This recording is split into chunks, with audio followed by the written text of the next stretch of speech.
Okay so hi everybody यार, इस video में हम लोग बात करने वाले हैं कि अगर यार आप जेई में ड्रॉप लिए हो और आपकी रैंक अच्छी नहीं आई है, आप क्लास 12th में हो और आपकी तैयारी अभी भी अच्छी नहीं है, और अगर आप जेई 2022 को एम कर रहे हो, सो ये वीडियो स्पेशली आप ही के लिए, क्योंकि यार इसमें मैंने पूरा डिटेल्ड एनालिसिस किया है एक एक चीज़ का, जिससे आपको ये क्लियर हो जाएगा कि आपको टारगेट बनाना कैसे है। आपको पता है कि अगर आपने एक बार सही प्लान बना दिया और उसको एग्जीक्यूट कर दिया तो आप इजीली अपने टारगेट को अचीव कर सकते हो। लेकिन उसके लिए सबसे ज़्यादा जरूरी है सही प्लानिंग, और प्लानिंग कौन सही करता है? जिसके पास सारी सही इन्फॉर्मेशन होती है।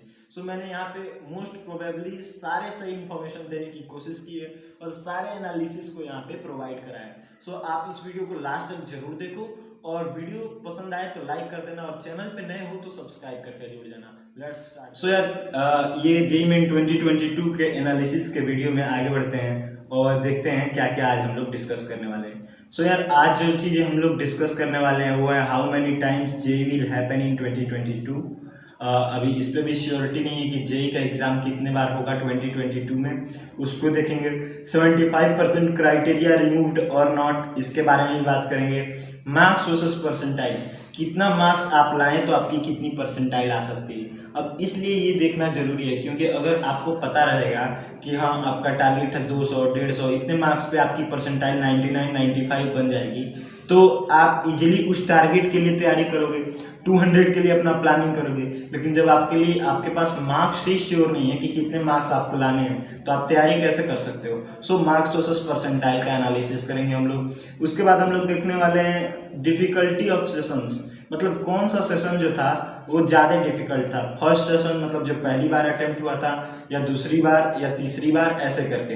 अगर मल्टीपल अटेम्प्ट्स होता है, या जैसे 4 अटेम्प्ट इस साल हुए हैं, अगले साल भी हो, तो किस अटेम्प्ट को आपको अपना मेन अटेम्प्ट मान के टारगेट करना चाहिए, क्योंकि सभी अटेम्प्ट्स का लेवल सेम नहीं रहता है। सेम मार्क्स पे अगले अटेम्प्ट में आपको कम परसेंटाइल मिल सकती है। सो हम लोग बात करेंगे डिफिकल्टी ऑफ सेशन की, क्योंकि हम लोग को टारगेट करना है सेशन को, कौन सा सेशन इंपॉर्टेंट है। फिर हम लोग बात करेंगे सेफ स्कोर फॉर 99 परसेंटाइल। यार देखो 99 परसेंटाइल तक अगर आप ला रहे हो तो आपकी बहुत अच्छी रैंक आ जाती है, बहुत अच्छी परसेंटाइल भी मानी जाती है। इसलिए 99 परसेंटाइल लाने के लिए जो सेफ स्कोर है उसको हम लोग देखने वाले हैं।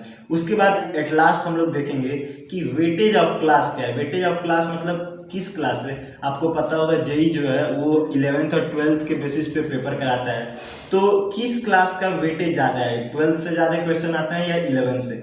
और उसके बाद से हम लोग देखेंगे वेटेज ऑफ चैप्टर्स क्या है, किस पोर्शन से, किस चैप्टर से कैसे कैसे कितने सवाल आते हैं। सो यार चलो इस वीडियो में अब आगे टॉपिक्स को डिस्कस करते हैं।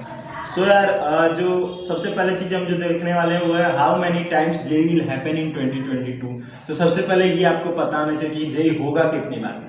तो यार इसके रिलेटेड क्या है, ऐसा माना जा रहा है या फिर ऐसा एक्सपेक्टेड है कि जेईई 2022 जो है वो भी सेम कंडक्ट होगा जैसे जेईई 2021 है, 4 टाइम्स। अब ऐसा क्यों? क्योंकि यार देखो पिछली बार जो है ना रिजल्ट इसी मंथ में आया था, एडवांस अगले मंथ में हुआ था, यानी सारी चीज़ें सेम टू सेम ऐसे हुई थी। मतलब एकेडमिक जो था, एकेडमिक कैलेंडर, वो भी पिछली बार लेट हो गया था। सो मोस्ट पॉसिबल यही रीजन है कि जेईई के जो 4 अटेम्प्ट्स हैं वो अगले साल भी होने वाले हैं, और बहुत जल्दी आपको ऑफिशियल नोटिफिकेशन में भी दिख जाएगा। प्लस एनटीए ने जो नोटिस दिया था, एनटीए ने बताया भी था कि वो 4 अटेम्प्ट्स क्यों करा रहे हैं, क्योंकि कई बार एक अटेम्प्ट में आपकी बोर्ड की डेट क्लैश हो जाती है एग्जाम के डेट से। कई बार आप किसी रीजन बस बीमार हो जाते हो, उस वजह से एग्जाम नहीं दे पाते हो, इस वजह से 4 अटेम्प्ट्स को किया गया था। सो इस बार भी वो रीजन्स तो रहेंगे ही, इसलिए 4 अटेम्प्ट्स इस बार भी होने वाले हैं, और जल्द ही आपको ऑफिशियल नोटिस जैसे आएगा आपको ये बात पता चल जाएगी। सो यार अब नेक्स्ट देखते हैं। नेक्स्ट चीज़ क्या है। नेक्स्ट देखिए, आपने जो मैंने बोला था ना, एनटीए ने जो बताया था कि क्या क्या रीजंस है क्यों उन्होंने 4 अटेम्प्ट्स किए हैं, तो आप लोग देख सकते हो कैंडिडेट्स को इम्प्रूव करने का मौका मिलेगा और वो ड्रॉप लेने से बच जाएंगे, मतलब अपना 1 साल वेस्ट करने से बच जाएंगे। उनको मतलब पहले अटेम्प्ट वगैरह में एक्सपीरियंस मिल जाएगा तो अगले अटेम्प्ट में और अच्छा कर सकते हैं, ड्रॉप करने के चांसेस कम हो जाएंगे, और किसी कारणवश अगर एग्जाम मिस कर देते हैं बोर्ड के डेट वगैरह क्लास से, तो फिर से वो अगले अटेम्प्ट को दे सकते हैं। सो इन रीजन्स की वजह से ये 4 अटेम्प्ट का सिस्टम शुरू हुआ था। सो ये रीजन तो हर साल आने वाला है ना, इसका मतलब हर साल 4 अटेम्प्ट्स होने वाले हैं।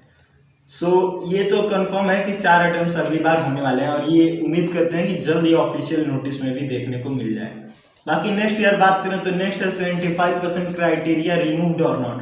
तो यार जो 75% के बाद से आप एडवांस के लिए एलिजिबल होते थे कॉलेजेस में एडमिशन के लिए, उसके बारे में क्या कहना है। सो यार देखिए, जो भी बच्चे 2020-2021 में एग्ज़ाम दिए हैं अपने 12th का, उनके लिए तो सिंपल सी बात है कि उनका एग्ज़ाम पोस्टपोन्ड हुआ था, तो उनके लिए ये क्राइटेरिया तो बिल्कुल नहीं लगेगा। जो भी 2020 और 2021 यानी पिछले 2 साल में, एक इस साल और 2020 दोनों साल के बच्चों के लिए ये क्राइटेरिया तो नहीं रहेगा, क्योंकि गवर्नमेंट ने खुद उनको बस एक ही क्राइटेरिया लगाया है कि बस वो पास हो।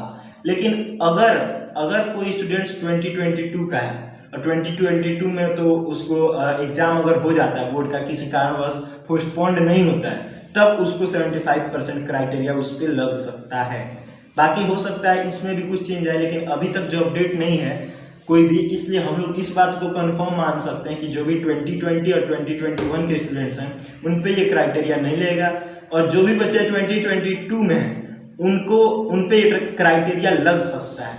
सो बाकी अगर लगेगा कि नहीं ये तो अब ऑफिशियल नोटिस के बाद ही पता चलेगा। नेक्स्ट बात करें यार तो आप देख सकते हैं student should have passed the 12th और क्वालिफाइंग एग्जाम।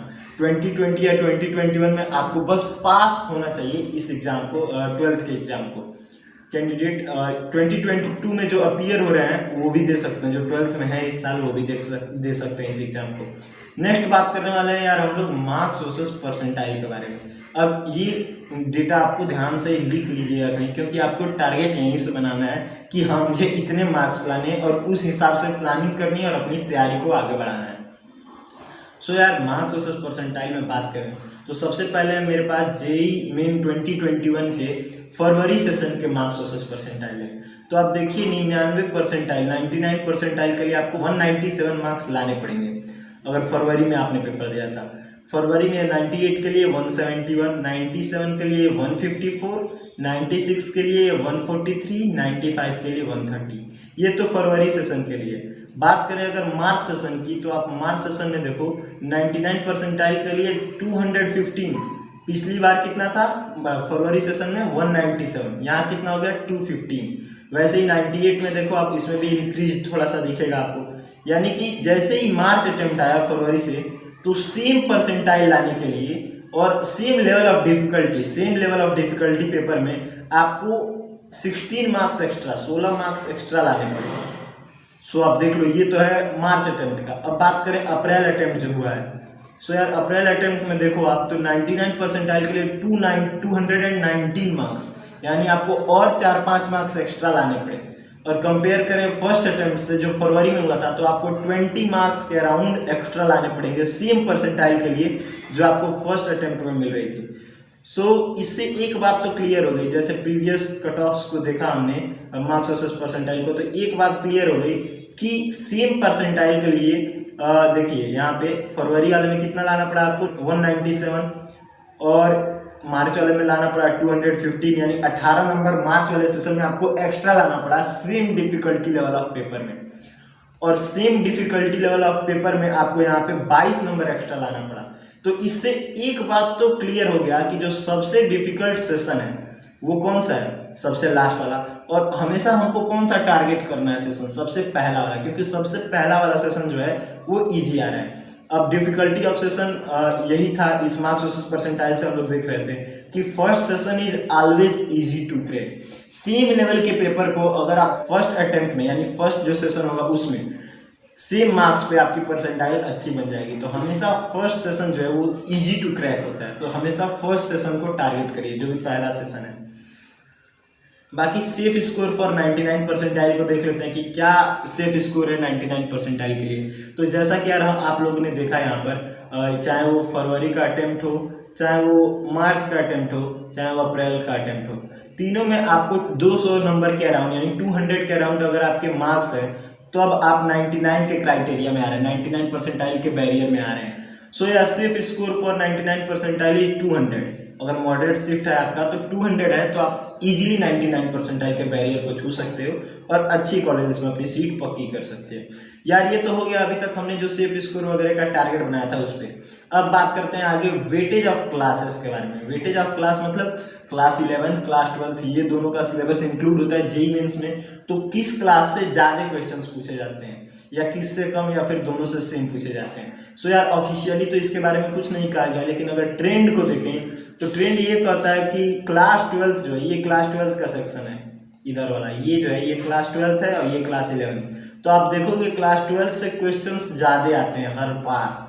ये प्रीवियस ट्रेंड्स को देख के मैंने बनाया है चार्ट जो है, तो आप इससे देखो क्लास 12th का वेटेज ज़्यादा होता है। हालांकि ज़्यादा का डिफरेंस नहीं है, बहुत कम का डिफरेंस है, लेकिन फिर भी कंक्लूजन यही निकलता है कि क्लास 12th का जो वेटेज है वो थोड़ा ज़्यादा होता है क्लास 11 से। ओके, सो यार आगे बढ़ते हैं। ये क्लियर हो गया आपको more questions from class 12th, पिछले चार्ट से देखिए। और ये देखते हैं चैप्टर वाइज वेटेज। अब आपको सारी डिटेल्स पता चल गई कि आपको कितने मार्क्स का टारगेट रखना है, कौन सा सेशन टारगेट करना है फर्स्ट सेशन। अच्छा जी, 99 परसेंटाइल के लिए सेफ स्कोर क्या है 200, ये भी पता चल गया। सब चीज़ ठीक है। क्लास 12th क्लास 11th में किससे ज़्यादा क्वेश्चंस आएंगे तो क्लास 12 से। अब ये फाइनल जो चीज़ है चैप्टर वाइज वेटेज, किस चैप्टर से कितने क्वेश्चन आएंगे उस अराउंड से आप अपनी प्रिपरेशन को और बूस्ट कर सकते हो। सो यार चैप्टर वाइज वेटेज को देखें तो सो यार ये जो है चैप्टर वाइज वेटेज में हम लोग बात कर रहे हैं, तो ये है फिजिक्स का वेटेज। आप लोग इसको अभी स्क्रीन पे इसका स्क्रीनशॉट ले लीजिए और अपने सामने टेबल पे चिपका लीजिएगा और टिक करते रहिएगा जो जो चैप्टर आपका होता है, क्योंकि आपके सामने पता चले कि जो जो इम्पोर्टेंट चैप्टर्स हैं उसको आप कर रहे हैं या नहीं। ये तो फिजिक्स का हो गया। ये है आपका केमिस्ट्री का वेटेज और ये आप इसका भी स्क्रीनशॉट ले लें और ये रहा आपके मैथ्स का वेटेज। सो यार आपको सारे वेटेजेस के बारे में पता चल गया, मतलब किस चैप्टर से कितने क्वेश्चंस आते हैं। सो आप उनका एक चार्ट बनाइए, अपनी खुद से स्ट्रेटेजी बनाइए। देखिए अगर मैं चाहता तो इस वीडियो में आपके लिए स्ट्रेटेजी भी बता देता कि किस चैप्टर को कैसे पढ़ना है, क्या कैसे करना है, लेकिन यार मेरा ये मानना है ना, आप जब भी खुद से स्ट्रेटेजी बनाते हो, आपके पास सारे फैक्ट्स हो, सारे डेटा हो, और जब आप खुद से स्ट्रेटेजी बनाते हो ना तो वो ज़्यादा एफिशिएंट रहता है दूसरे की स्ट्रेटेजी फॉलो करने के बजाय। तो मैं यही कहूँगा कि आप लोग खुद से स्ट्रेटेजी बनाओ और ये जितने भी फैक्ट्स हैं आप इन सबको आपने नोट कर लिया होगा, मैं उम्मीद करता हूँ। नहीं नोट किया तो एक बार फिर से रिवाइंड करो और नोट करते चलो, क्योंकि यार ये सारी डिटेल जो है ये आपको बहुत ज़्यादा हेल्प करने वाले हैं। बाकी यार लास्ट में देखें और कुछ बचा है नहीं। सो गाइज यही था इस वीडियो में। Thank you so much for watching. और यार चैनल पे नए हो तो इस रेड कलर के बटन को ग्रे कर दो और सब्सक्राइब करने के बाद बेल आइकन को प्रेस कर दो।